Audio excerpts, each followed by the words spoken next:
Hello दोस्तों, आप सभी का स्वागत है अपने इस यूट्यूब चैनल पर। आज मैं आपसे गालियों के विषय में बात करूंगा। सोशल मीडिया पे ट्रेंड बन चुका है एक दूसरे को गालियां देना। आजकल आप देखते होंगे और मैं भी देखता हूं कि लड़के लड़कियां एक दूसरे को रोस्टिंग के नाम पर उसका अपमान करने के लिए, ताकि वह एक मजाक बने और लोगों को हंसी आए और उससे उनको नेम फेम मिले, पैसा मिले, ख्याति मिले, और इसके लिए एक दूसरे को गालियां दे रहे हैं। और गालियां देते हुए वह ये भी नहीं सोचते कि उनके संस्कारों का साथ के साथ हरण हो रहा है, और वह ये भी नहीं जानते हैं इस प्रकृति को जो हम देते हैं वही वापस आता है।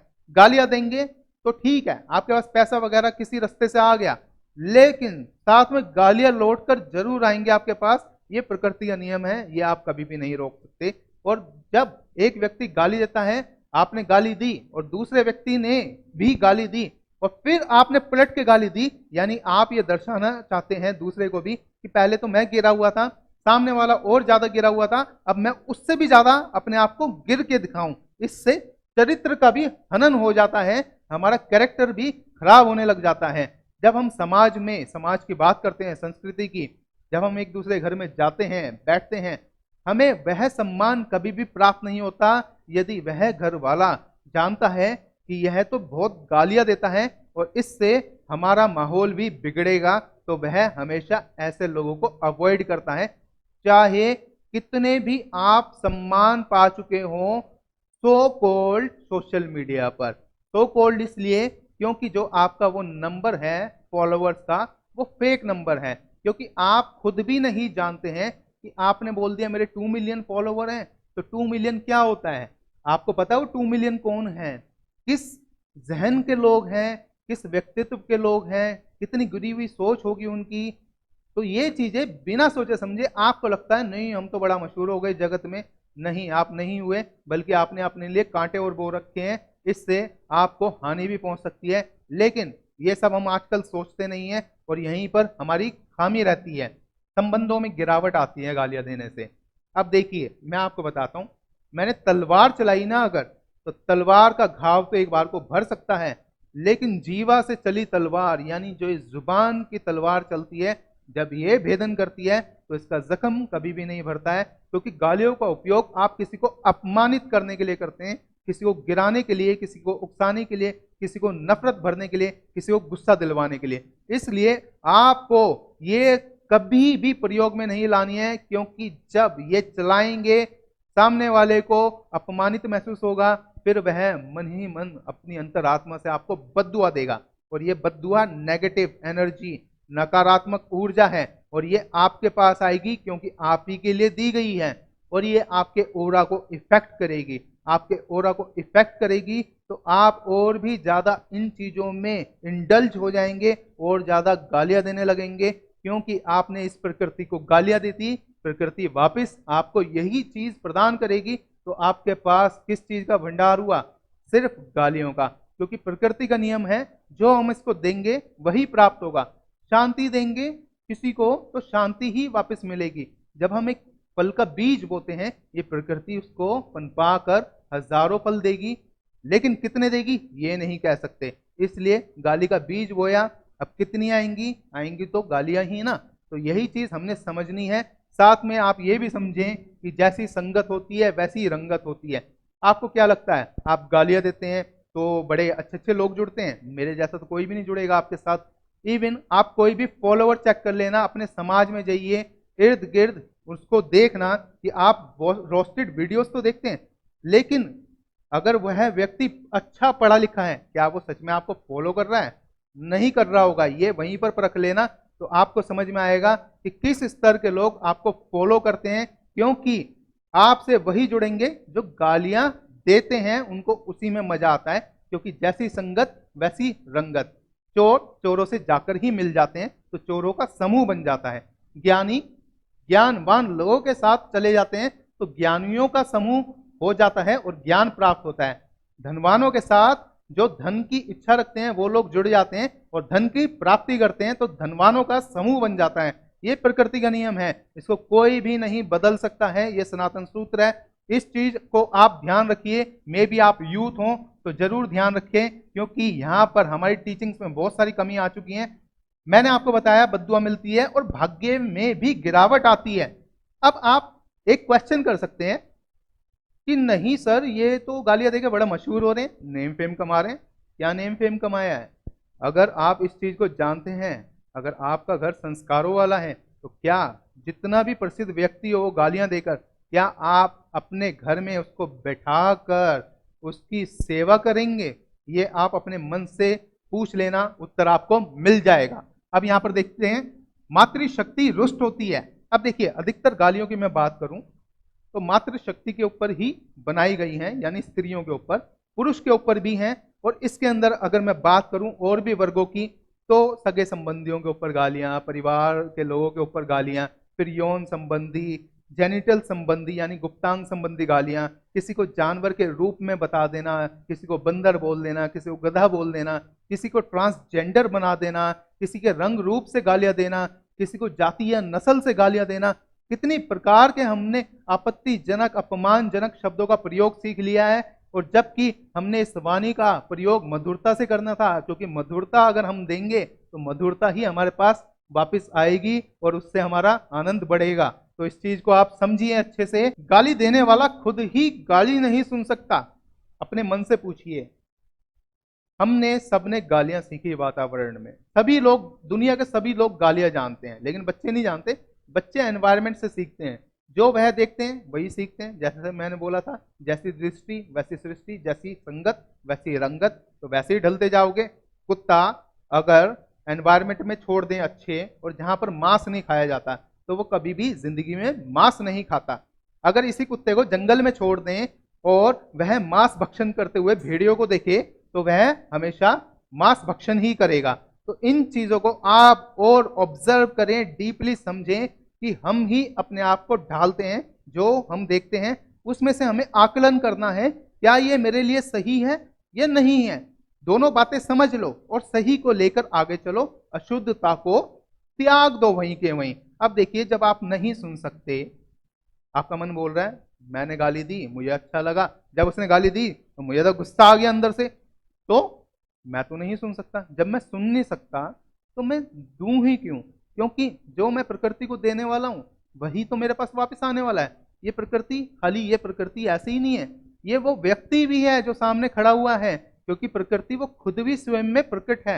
ये प्रकृति तो है, शरीर पूरा का पूरा, जो बोल भी रहा है, जो चल भी रहा है, इसको प्रकृति हैंडल कर रही है। आप इस चीज को समझिए, कभी भी ऐसा कार्य मत कीजिए जिससे किसी को पीड़ा हो, मानसिक तनाव हो और आप उसे उकसाने की कोशिश करें। बिल्कुल मत उकसाएं, क्योंकि किसी को पीड़ा दोगे तो पीड़ा वापस आएगी। यदि कोई गाली दे तो हमें क्या करना चाहिए? सबसे मोस्ट इंपॉर्टेंट क्वेश्चन यही आता है कि टिट फॉर टैट वाला। आजकल का समय ऐसा नहीं है कि हम एक गाल पे कोई थप्पड़ मारे तो दूसरा आगे कर दे। नहीं, ऐसा किसने बोला है? आपको ये थोड़ी ना करना है, लेकिन आपको समय और स्थिति का ज्ञान होना चाहिए। समय और स्थिति का ज्ञान ऐसा ही है कि सामने वाले ने गाली दी, आपको वहां पर आवेश में नहीं आना है तुरंत, वहां पर आपको शांत रहकर समझना है कि क्या मैंने वो गाली एक्सेप्ट की है।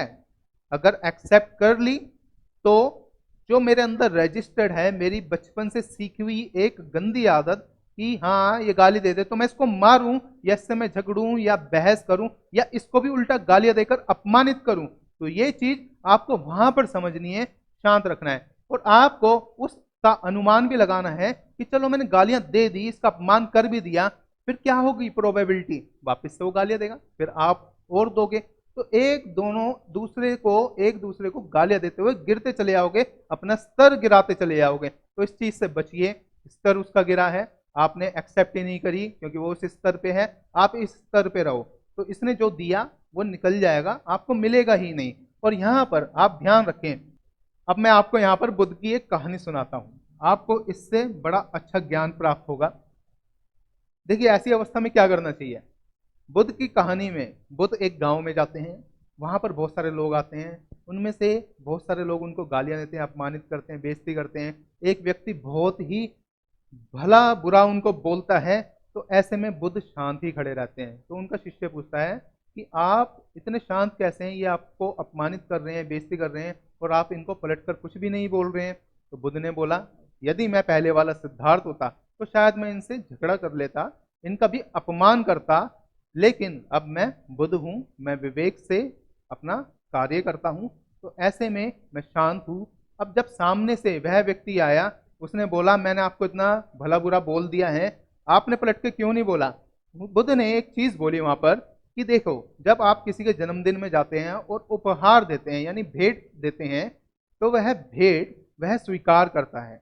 ऐसे ही आप मेरे पास आए हैं, आप मुझे भेंट प्रदान स्वरूप गालियां दे रहे हैं, लेकिन मैं उनको स्वीकार नहीं कर रहा हूं, तो ये भेंट किसके पास रहेगी? तो उत्तर उस व्यक्ति को खुद ही मिल गया कि गाली देने वाले के पास ही रहेगी। तो यानी जो हम अपने जीवा से निकालते हैं वाणी, उसकी प्रतिध्वनि हमारे ही कानों में वापस गूंजती है और हमारा ही विनाश करती जाती है। तो इसलिए आप इस चीज को समझिए, गालियां देना बिल्कुल भी सही नहीं है। वातावरण को दूषित होने से रोकने का प्रयास करें। अब इसके अंदर क्या है? मैंने आपको बोला ना, जैसा वातावरण होगा वैसे ही आप ढल जाएंगे। यदि वातावरण बहुत ही गंदा है तो आप गंदे ही बन जाएंगे, अच्छा है तो आप अच्छे बनेंगे। तो मैंने वही समझाया था ना, चोरों के साथ बैठोगे तो चोरी ही सीख जाओगे, क्योंकि चोरों के पास क्या मिलेगा? उनके पास चोरी वाला ज्ञान ही मिलेगा, चोरी कैसे की जाती है। ड्रग्स करने वालों के साथ, ड्रग्स लेने वालों के साथ बैठोगे तो ड्रगिस्ट बन जाओगे। ठीक, तो उस चीज से बचें। वातावरण शुद्ध रखने से अच्छे संस्कार प्राप्त होंगे, नैतिक शिक्षाएं प्राप्त होंगी। तो आपने ऐसा तो नहीं चाहा ना कभी कि जो हमारे बच्चे हैं, जो छोटे बच्चे हैं, वो गालियां सीखें? या हम ऐसा है कि हम संस्कारों में गालियां सिखाते हैं? ये तो मैंने किसी भी घर में नहीं देखा है। तो कभी भी ऐसी चीजें हमें नहीं करनी है जिससे वातावरण दूषित हो और हमारी जो एक सभ्यता है, संस्कृति है, उसका गमन हो जाए। तो इन चीजों से बचना है।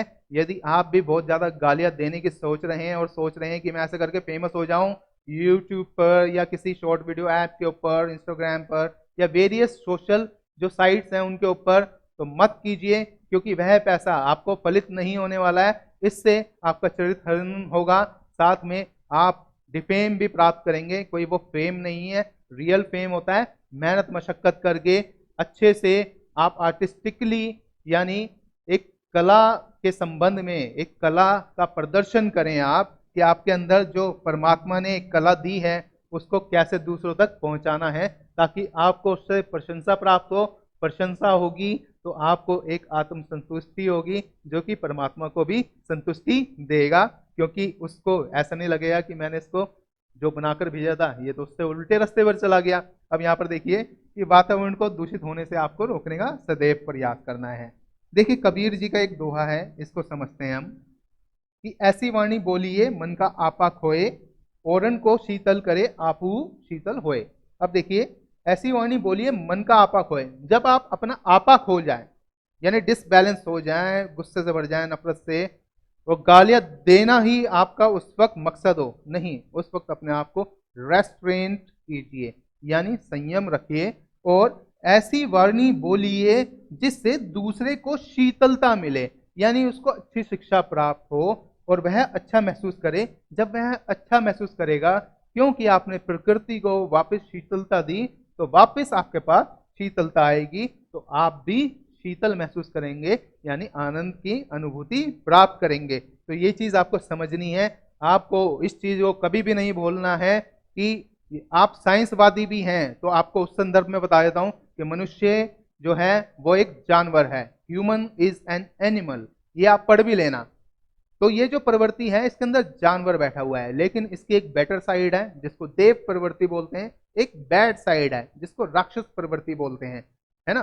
तो राक्षस प्रवृत्ति की ओर अग्रसर होना है आपको, तो आपके हाथ में इस जानवर की बलि दे दीजिए, यानी इस जानवर प्रवृत्ति की बलि दे दीजिए और देव प्रवृत्तियों पर काम कीजिए, ताकि आप देव तुल्य हो सकें, देवता के समान बन सकें और आपकी वाणी एक ब्रह्म वाणी की तरह हो, जिससे हमेशा अच्छे शब्द निकलें, जिससे दूसरों को सुख पहुंचे, दूसरों को शांति मिले। आपने कभी ये चीज गौर की कि यही शब्द किसी को मोटिवेट कर सकते हैं, यही शब्द किसी को प्रोग्राम करके भड़का सकते हैं, लड़ाइयां करवा सकते हैं, जंग करवा सकते हैं। तो ये चीज आप कैसे भूल सकते हैं? ये जुबान इतनी बड़ी ताकत है, क्योंकि इससे कुछ भी करवाया जा सकता है। आपने देखा होगा किसी को कुछ बोल दें और वह कराता है ना। तो ये चीज आपको कभी भी नहीं भूलनी है कि हमारी जुबान में जो ताकत है, जो हमारी वाणी है, ये शक्ति ही है, खुद ही शक्ति वाइब्रेट होकर निकलती है और यह आपके हाथ में है, क्योंकि कंट्रोलर आप हो। इसका उपयोग, सदुपयोग कैसे करना है जिससे सभी को अच्छा ज्ञान प्राप्त हो, अच्छी अनुभूति प्राप्त हो, तो जो आप दोगे वापस आपको मिल ही जाएगा। तो मुझे उम्मीद है मैंने इतना सारा उपदेश दिया, आपको इससे कुछ ज्ञान हासिल हुआ होगा और आप अपने आप को हमेशा रेस्ट्रेंट करने की कोशिश करेंगे, संयम रखेंगे, रिस्ट्रेन भी करेंगे, यानी रोकेंगे भी। जब भी गाली देने का मन हो रोको और उसका लाभ सोचो, क्या मुझे इससे कोई लाभ प्राप्त होने वाला है? नहीं होने वाला। शायद किसी ने मुझे बोल दिया है इससे भड़ास निकल जाती है, नहीं, कोई भड़ास नहीं निकलती। मे भी वह क्षणभंगुर को निकल जाए लेकिन बाद में वापस फिर आ जाएगी आपके अंदर। तो इससे बढ़िया है उसको सुखा दो, यानी जो बीज आपने गलत बोया है उसको पानी ही ना दो, तो ना वहां पर पेड़ पनपेगा, ना वह फलित होगा, ना आपको वह गालियों स्वरूप फल प्राप्त होंगे। तो मुझे उम्मीद है अच्छे से बातें आपको समझ में आएंगी। सोशल मीडिया पे आप अवॉइड कीजिए ऐसे लोगों को, अपने बच्चों को भी रोकिए ऐसे लोगों को देखने से, क्योंकि वह प्रोग्राम हो रहे हैं उससे और उनसे उनका भविष्य, आने वाला कल बेकार हो जाएगा। आपको इन सब चीजों को समझ कर ही चलना है। बिल्कुल भी प्यार में मत भैया कि मैं बह गया हूँ, मेरा बच्चा है चलो करने दो, ऐसा नहीं है। ये चीज आपके ऊपर भी लागू होती है, क्योंकि कहीं ना कहीं आप भी उसको गलत दिशा में भेज रहे हैं। तो आपको गलत दिशा में नहीं भेजना, उसको अच्छी दिशाओं में भेजना है। तो मिलते हैं अपने नेक्स्ट वीडियो में। इस वीडियो को लाइक जरूर कर देना, शेयर कर देना अगर पसंद आया हो। किसी को मेरी बातें रूढ़िवादी लग रही हो तो वह उसका कंसर्न है, उसको मैं रोक नहीं सकता सोच को। बाकी मेरे चैनल को सब्सक्राइब कर लीजिए, मैं काफ़ी सारे वीडियोस आपको देता रहूँगा। कोई नए विषय के ऊपर आपको वीडियो चाहिए तो आप मुझे बताएं, मैं उसके ऊपर आपको वीडियो प्रदान करूँगा। चलिए मिलते हैं अपने अगले वीडियो में, तब तक के लिए अलविदा।